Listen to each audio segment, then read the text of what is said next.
Hello नमस्कार प्यारे बच्चों, मैं राजा यादव स्वागत करता हूं आपका अपने यूट्यूब परिवार SWR ऑनलाइन क्लासेस में।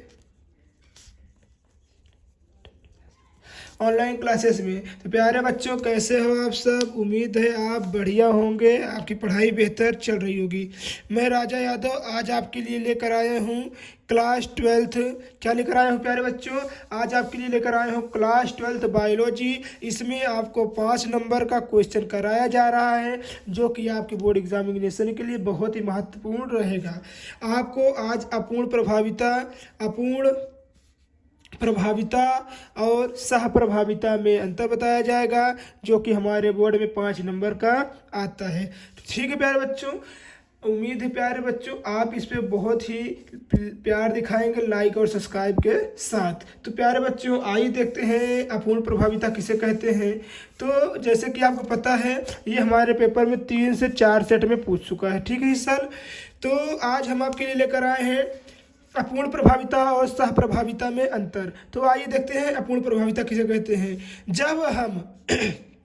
जब हम जीवों के अलग अलग लक्षणों को लेकर, मान लीजिए कोई 2 जीव हैं, एक जीव ये है एक जीव ये है, इसके अलग लक्षण लेंगे, इसके अलग लक्षण लेंगे, ठीक है। अलग लक्षणों को लेकर क्या कराते हैं? आपस में क्रॉस कराते हैं। क्या कराते हैं? आपस में क्रॉस कराते हैं। तो जो यहाँ पर F1 पीढ़ी में इनके मध्य लक्षण, इनके देखिए यहाँ पर इसके क्रॉस कराए, यहाँ पर इनके क्रॉस कराए, तो इनके मध्य जो लक्षण निखर कर आएगा, प्रदर्शित होता है, उससे ही क्या कहेंगे प्यारे बच्चों? उससे ही कहेंगे अपूर्ण प्रभाविता कहते हैं। अर्थात हम कह सकते हैं कि जब हम जीवों के 2 लक्षणों को आपस में लेकर क्रॉस कराते हैं, तो जब इनका F1 पीढ़ी में इनके लक्षण प्रदर्शित होते हैं, तो इन्हें अपूर्ण प्रभाविता कहते हैं। इसकी खोज किसने की थी? इसकी खोज सबसे पहले कार्ल कारेंस नामक वैज्ञानिक ने किया था। अब आइए इसको हम आपको डायग्राम पहले हम बता देते हैं, एग्जाम्पल फिर डायग्राम बताएंगे। जैसे कि आपको पता है, गुलाबास के पौधों, जैसे गुलाबास का जो पादप होता है, पुष्प होता है, लाल तथा सफ़ेद पुष्प वाले, मान लीजिए ये गुलाबास का जो पेड़ होता है पुष्प का, उसमें लाल और सफ़ेद पुष्पों वाले पौधों के मध्य जब संकरण कराते हैं, देखिए ये मान लीजिए हमारा क्या है? लाल है, और ये क्या है? सफ़ेद है, ठीक है। जब हम लाल और सफ़ेद के बीच संकरण कराएंगे, तो जब F1 पीढ़ी में इसका जो निखर कर आएगा, कह सकते हैं लक्षण निखर कर आएगा, वो न तो लाल होगा न तो सफ़ेद होगा। पता है कैसे प्यारे बच्चों कैसा पुष्प निखर आएगा? यहाँ पर निखर कर आएगा गुलाबी पुष्प, ठीक है। आइए उसी को देखते हैं क्या कह रहा है। तो कैसा, देखिए, गुलाबास के पादपों लाल तथा सफ़ेद पुष्पों के पौधों के मध्य संकरण कराते हैं, तो गुलाबी पुष्प, यहाँ देखिए गुलाबी पुष्प निखर कर आया ना, गुलाबी पुष्प उत्पन्न होते हैं इसी को अपूर्ण प्रभाविता कहते हैं। जैसे यहाँ देखिए लाल जैसे कैपिटल आर को मान लिए लाल पुष्प, और कैपिटल वाई स्मॉल वाई को मान लिए सफ़ेद पुष्प। अब आइए इसको हम आपको करके दिखाते हैं। देखिए यहाँ पर मान लीजिए हमारे पास कैपिटल आर है और हमारे पास ये स्मॉल आर है, ठीक है। इसको माना हमने लाल और इसको माना हमने सफ़ेद, ठीक है प्यारे बच्चों। क्या माना हमने? सफ़ेद माना, ठीक है। अब यहाँ देखिए, यहाँ पर इसके हम 2 निकाल लिए, कैपिटल आर निकाल लिए, यहाँ पर कैपिटल आर निकाल लिए। अब यहाँ पर क्या निकालेंगे? तो यहाँ पर भी निकालेंगे हम स्मॉल आर, किसी भी प्रकार आप बना सकते हैं, ठीक है। यहाँ इतना हम निकाल लिए। अब इसके बाद देखिए, जब इसका हम क्रॉस इसके साथ कराएंगे, तो हमारे पास निकल कर आएगा कैपिटल आर स्मॉल आर, ठीक है। फिर इसका क्रॉस हम इसके साथ कराएंगे, तो हमारे पास निकल कर आएगा कैपिटल आर स्मॉल आर। फिर इसका क्रॉस हम देखिए, इसका क्रॉस हम इसके साथ कराएंगे, तो हमारे पास निकल कर आएगा कैपिटल आर स्मॉल आर।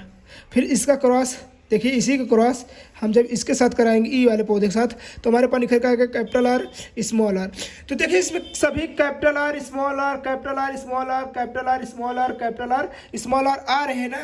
तो यही सब पौधे को ही हम क्या कहेंगे प्यारे बच्चों? इसी सब पौधे को ही हम कहेंगे कि ये देखिए, इसमें दोनों लक्षण दिखाई दे रहे हैं ना, सफ़ेद भी दिखाई दे रहा है, लाल भी दिखाई दे रहा है और सफ़ेद भी दिखाई दे रहा है। तो इसी दोनों पौधे से मिलकर क्या बनेगा? गुलाबी पुष्प का निर्माण होगा। ठीक है, उम्मीद है प्यारे बच्चों ये डायग्राम आपको बहुत अच्छे से क्लियर हुआ होगा।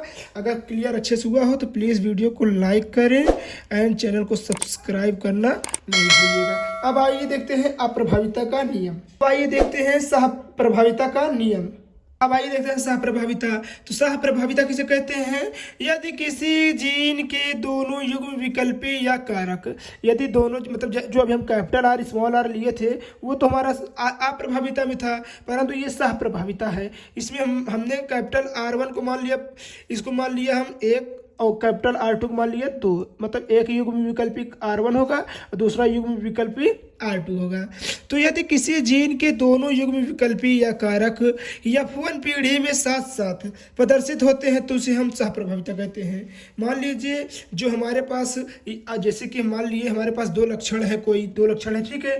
तो ये तो मान लीजिए कोई पुष्प है, ये पुष्प है, इसमें हमने F1 भी यानी कह सकते हैं कि एक लक्षण इसको भी डाला और इसको भी डाला। हमने क्या सोचा कि दोनों को मिक्स होकर एक नया पुष्प बनेगा, परंतु नहीं, इसमें ये F1 भी मतलब कह सकते हैं कि ये वाला युग्म विकल्पी और ये यू वाला युग्म विकल्पी दोनों साथ प्रभाव मतलब कह सकते हैं प्रदर्शित हो जाता है, उसे ही क्या कहते हैं? सहप्रभाविता कहते हैं। यानी जैसे देखिए यहाँ पर, देखिए हम आपको यहाँ समझा दे रहे हैं। देखिए मान लीजिए हमारे पास यहाँ पर है R1, यहाँ पर क्या है? R2 है, ठीक है। ये मान लीजिए हमारे पास है R1 है, ये R2 है। इसको मान लीजिए हम लाल मान लिए, क्या मान लिए? लाल मान लिए, और इसको मान लिए सफ़ेद, ठीक है। जब R1 और R2 के बीच, यहाँ मान लीजिए R1 और R2 के बीच, जब इसके दोनों के बीच हम क्या कराएंगे? क्रॉस कराएंगे। तो देखिए यहाँ पर जब इसके दोनों के बीच हम क्रॉस कराएंगे तो ये देखिए दोनों साथ ही नहीं आएंगे, R1 R2 जब दोनों साथ आ जाएंगे तो यहाँ पर एक नई प्रजाति का निर्माण होगा। एक कैसे प्रजाति का निर्माण होगा?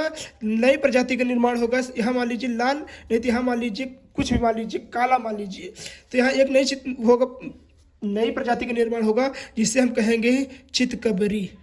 क्या कहेंगे? चितकबरी।